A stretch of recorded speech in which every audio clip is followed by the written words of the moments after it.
This is what day is it? Groundhog Day. Wednesday. Wednesday's done, and we've tried to take a little bit of a different approach here as we get into the final parts of the season. You know, when you get kind of to the halfway point or maybe just past that, you start to take a little bit off of practice. You got to start to pull a little bit back on them because you're trying not to bang them as much. You don't have as much depth. You got some guys that are beat up. You got guys that are trying to get to Saturday. And so we've tried to take a little bit of the physical banging off of them. Still have had an awful lot of good work against each other today and even yesterday. Got some great work in. I think this team has been really focused. They understand the challenge that we have.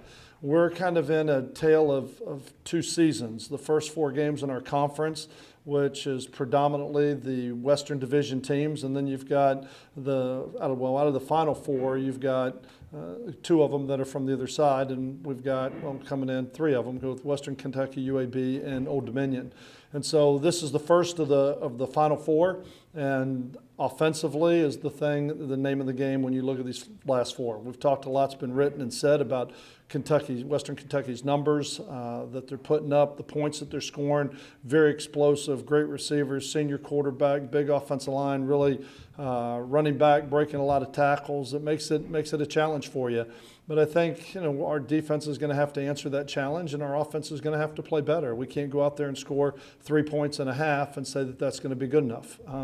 We're going to have to play better than that, and I think our offense is ready for this challenge. Our defense is ready for it, and everybody's excited, and I really like the focus and the attitude of the offense right now and where they are. When you look at the teams you played earlier in the conference schedule, their strength was defense, and now you're going on to some offensive teams where their defenses maybe struggle a little bit. Does that make you feel a little better inside? No, I don't know. You're prepared. When you're playing a really good defensive team, you got to be prepared to win a low-scoring game. And that means any mistake is magnified because a turnover, if you're going to score 40, 50 points in a game, one turnover isn't going to beat you. But when you're scoring 21, 24 points in a game, then turnovers and series become really important. And when you're playing solid defenses, you can't turn the ball over. You can't make some of those mistakes. And so I think you got to prepare for the game differently. You call the game differently. And we've said this before, the offense and the defense have to complement each other. I think that's the key to any game plan. It's not just offense saying we got to score and defense saying we got to stop them. The two have to mix, and that's your job as a head coach to make sure that the two game plans gel and that the two sides are working together in order to try and get the end result, which is to try and find a way to win the game. Last week against Southern Miss, you played a lot of freshmen.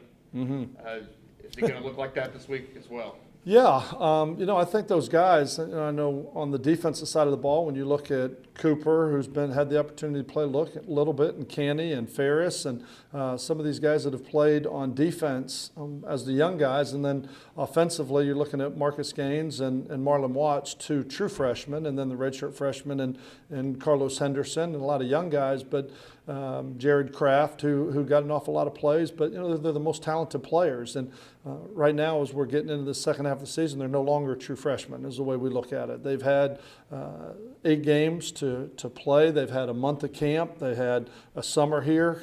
They're not first-year guys in the program. They understand how it works. They understand the offense and the defense. And right now, those guys are integral parts of it. And we talked about it as a team when we came in here in our very first team meeting, that there's a lot of talented freshmen in this room that are going to help this football team, that are going to contribute.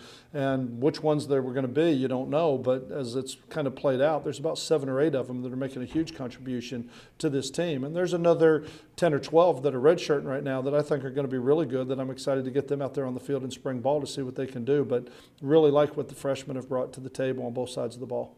You talked about the white helmets Monday. You've now got a different combination as far as uniforms go. Talk about what the thought process and how the combination of the week comes about. For this week? Or any week. Oh, well, for any, I thought you were talking about last week. No, yeah. Moving forward. Yeah. Really, what I've done in the past is I've let the leadership council decide. Normally, I go to them on Thursday and say, "What do you want to wear?" I said it before. Well, I'll wear whatever we need to wear to go win. I will wear purple bonnets and pink slippers if that's going to get us W's. But I let those guys pick because to me, I'm more concerned about how we play than what we wear. But I think if these players, if they want to be in all blue, then great. Let's wear all blue. If they want to wear blue tops and white pants and a white hat, then let's do it. I want to honor the traditions here and respect the traditions that are here at Louisiana Tech. But at the same time, I want our players to feel good about what they're wearing out there on game day. How's your health? Mine's good. Oh, the team. We've got a couple guys that are bumped and bruised a little bit, but right now I'm out of the guys that are out. I mean, you got obviously Hunter Lee is going to be out, and outside of that, I don't know if we have another. I don't know that we have another guy right now that would definitely be out. I'm trying to think. But given that fact that everybody's beat up at this time of year, no doubt. How hard is that whenever you are playing so many young players to get them to find it inside of themselves to get over the bumps and the bruises? To push through it, because we do have a lot of those. We got some guys that are playing through some incredible injuries right now, and I have an incredible amount of respect for many of these seniors that are out there playing on one leg or one arm. They wouldn't miss a game. I mean, it's like, we want you to sit and let it get healthy. It's like, no, that isn't happening. You're not taking me off that field on game day. And they're pushing through it, and they're fighting through it. And we say it all the time, you're going to be 100%. You're going to be 100% come about March. I mean, because when you start getting into the football season, you got bumps and bruises, and there's a difference between pain and injury, but nobody plays this game pain-free. Nobody plays it as a thoroughbred this late in the season that don't have bruises or bumps or sores and, on their body and things that are a little bit sore and tender. But that's where the adrenaline on game day and getting out there on game day, and you get up and you get psyched and you get competitive, and all of a sudden all those little bumps and bruises go away and you find a way to play through them. Now, Sunday is like a mash unit out here, when we're lifting and trying to get guys to run and all that, trying to work the soreness out. But right now we've got some guys that are banged up a little bit, but nobody that I think will end up missing the game. Maybe just some guys that we're going to have to limit their reps. You talk about the injuries and fighting through it. I can't help but think back to maybe the ULL game whenever the Cajuns were dropping like flies, and then the Auburn game when they were dropping like flies, and your guys were just playing through it. What do you attribute that to? Well, their determination, how good they want to be. I think it's the same thing that you contribute the way that we've improved as the year's gone on. These players have not sat status quo. They've not said, you know what, hey, we've won some games. I mean, they're working extremely hard. We buy into that. We're a work in progress, and we're going to be a work in progress all the way to the very end, because you've got new guys that got to step up. We had Villamez and Bo Feet both missed a game a couple weeks ago, and up steps a true freshman, and Russell Ferris, that steps in and has about 10 tackles and has a great game. We've got a lot of guys that are stepping up, that are very determined, that want to be good, and I think everybody understands as a football team, it takes an army. It takes a village to make this work. You can't just have 11 on offense and 11 on defense. And a lot was said early in camp on the biggest concern I had with this football team was the depth. And we needed some guys to come along. And up has stepped Russell Ferris and Cedric Cooper, and Bo Feet has gotten a lot better. And a lot of guys, I could sit here and talk about a lot of guys that have made progress and have really started to fill out our depth chart with some of the injuries. But when Russell stepped in, you're on your third wheel linebacker. I mean, there are a lot of people that are going to go in with a third wheel linebacker and still have an opportunity to win. When you look at the defense, a lot's been talked about the linebackers, the job they've done, the secondary, especially the safeties, but especially in the written word, it seems like the defensive line's been getting overlooked, but they've still done an incredible job, especially when you consider that unit lost 3, maybe even 4 starters off last year's team. Right. Just a little bit about them. Well, I mean, I think the D-line, Oscar Giles has done a great job. I mean, he really has. And when the thing, when you look at, it's not like the D-line came in malnourished. When you look at Dorr is still there, Vernon Butler's still there, Houston Bates as an addition was huge.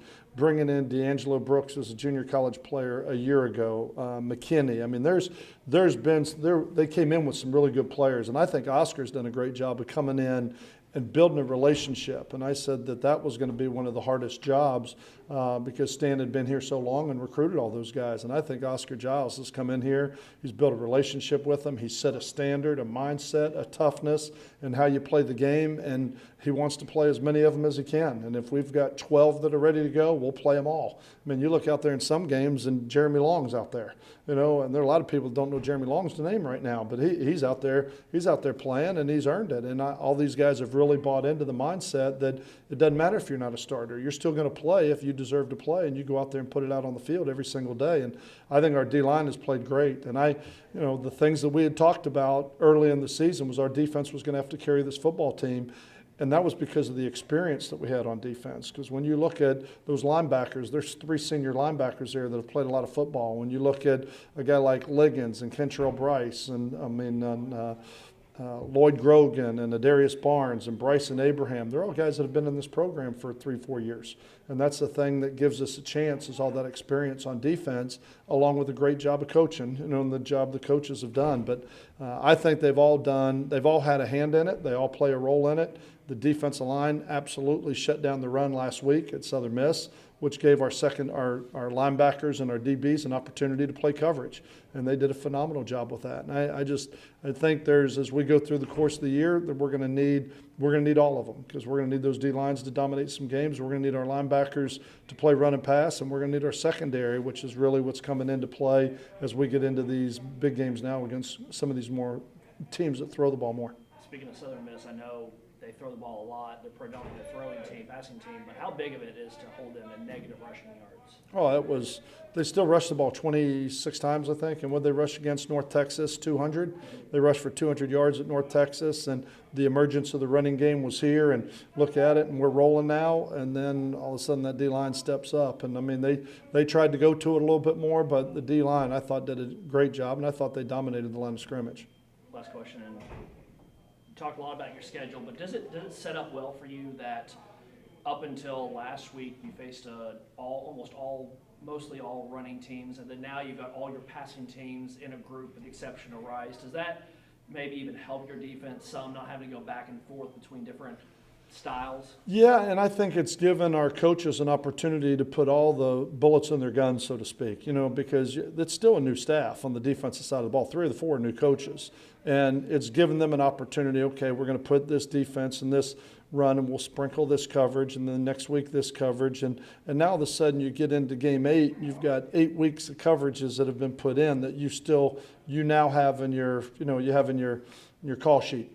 You can now call it, and they can go out and they can go execute it because of the way they did it. So I think it's playing out really well. Plus, you don't want to go in your second, third game of the year and say, okay, offense, you got to go win it.